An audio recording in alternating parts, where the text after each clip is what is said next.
द्रोणाचल पर्वत थे जिनको एक बार अभिमान हो गया। बहुत ध्यान से आप लोग श्रवण करेंगे। द्रोणाचल पर्वत को अभिमान हो गया और जब अभिमान हुआ तो अभिमान होते ही इस बात का पता जो है इंद्र को लगा। इंद्र के मन में क्रोध आया, विचार किया कि द्रोणाचल पर्वत के अभिमान का मार्जन करूंगा, मैं द्रोणाचल पर्वत को दंडित करूंगा।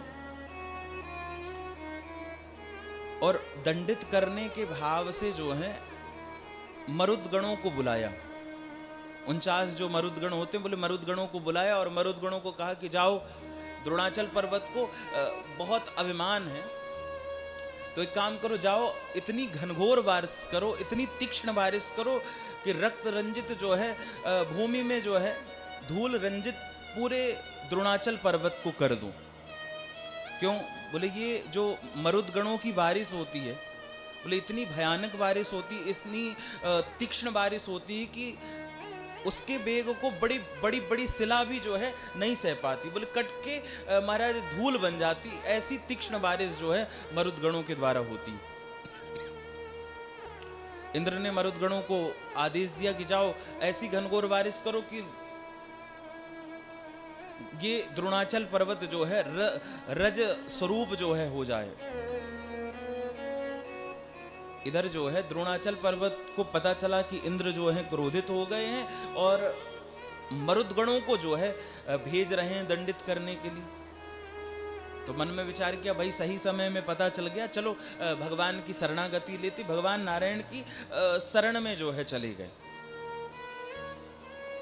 और भगवान नारायण की शरण में जब चले गए तो भगवान नारायण जो हैं देखते हैं कि सामने गरुण बैठे। गरुण को कहा कि देखो ये आए हैं हमारी शरण में और हम शरणागत की रक्षा जो है सदैव करते हैं, तो एक काम करो, इनकी रक्षा करो।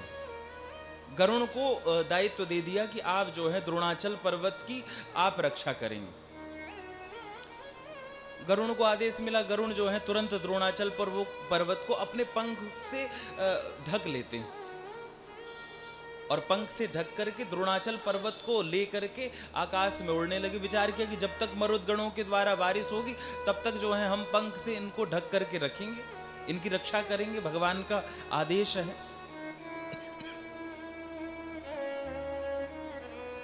बहुत देर तक वृष्टि जो है, बारिश जो है होती रही और गरुण जो हैं सुंदर पंखों के अंदर जो है द्रोणाचल पर्वत को विद्यमान किए हुए हैं।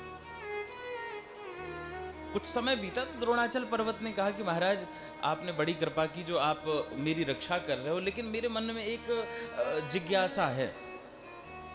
बोले क्या जिज्ञासा है? बोले जिज्ञासा ये है कि आज से पहले मरुदगणों का नाम तो मैंने बहुत सुना है कि बड़ी तीक्ष्ण बारिश जो है मरुदगणों के द्वारा होती है, नाम सुना है, लेकिन मरुदगण कैसी बारिश करते? बोले आज तक देखा नहीं।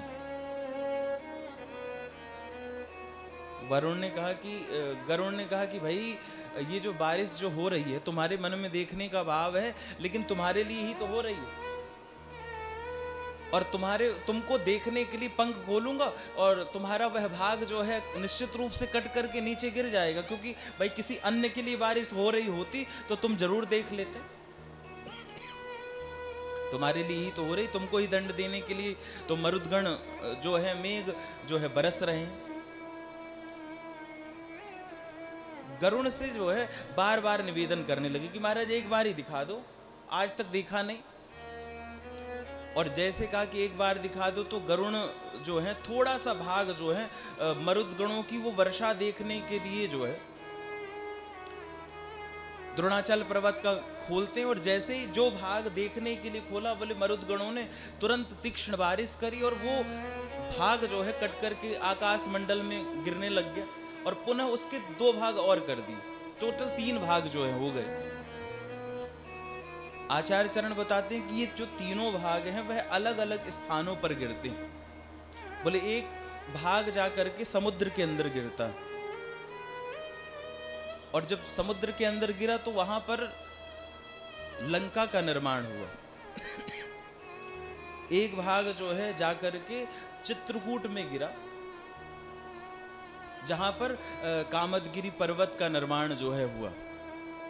और एक भाग जाकर के ब्रजमंडल में गिरा और जहां पर साक्षात गिरिराज जी जो है के रूप में स्थापित हो गए। तो ऐसी भी चर्चा जो है गिरिराज जी की सम्यक आती कि वो